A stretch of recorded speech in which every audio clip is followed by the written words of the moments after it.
सबभन्दा पहिला होइन म पारस दालाई एकदम हृदयदेखि धन्यवाद भन्न चाहन्छु। अन्धर नेपाली सबैको नेपालीको तर्फबाट उहाँलाई हृदयदेखि धन्यवाद भन्न चाहन्छु, नमस्कार गरेर है।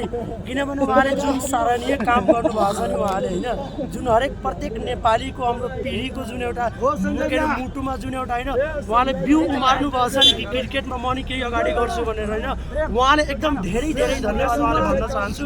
र उहाँले एउटा कुरा पनि मलाई के भन्न चाहन्छु उहाँलाई होइन कि जे मतलब उहाँ काम गर्नु भइरहेछ नि, म उहाँले हाम्रो थाहै छ नेपालको हाम्रो पोलिटिसियन कस्तो छ भने यहाँ उहाँले इन्भल्भ नगरेर ट्यालेन्टलाई चाहिँ हामीलाई चाहिँ कदर गरेर अगाडि त्यसलाई बढाउनु भनेर उहाँलाई चाहिँ एउटा रिक्वेस्ट म भन्न चाहन्छु। र सबै नेपालीको तर्फबाट नि यो कुरा चाहिँ भन्न चाहन्छु। र सब नेपालीको लागि पनि हामीलाई थाहा छ कि यहाँ पोलिटिसियन आयो भने यो सबै भद्रगोर भएर जान्छ।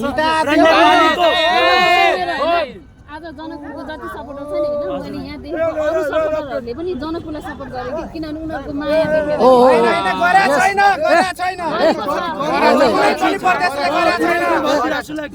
पुरै नेपाल मिलेर जनकपुरलाई हराउन खोजिरहेको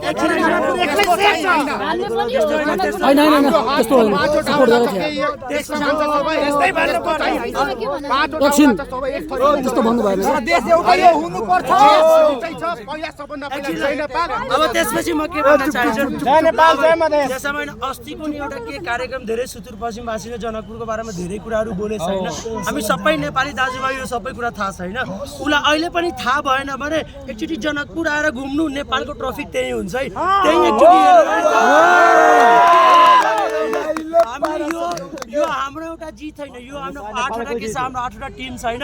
हामी एकअर्कालाई सपोर्ट मात्र यहाँ गरेर आएको, त्यस्तो होइन कि उसलाई गाली गर्ने। हामी सबै नेपाली होइन, यो कुरा चाहिँ अलिकति ध्यान दिनु होइन। अहिले पनि लाज लागेन भने होइन, अहिले यहाँ फोरमा फोल हाल्ने भनेको सबजना यहाँ ग्राउन्डमा सबजना त्यो जनकपुर बोर्डले मात्र सफा गर्ने मान्छे हो।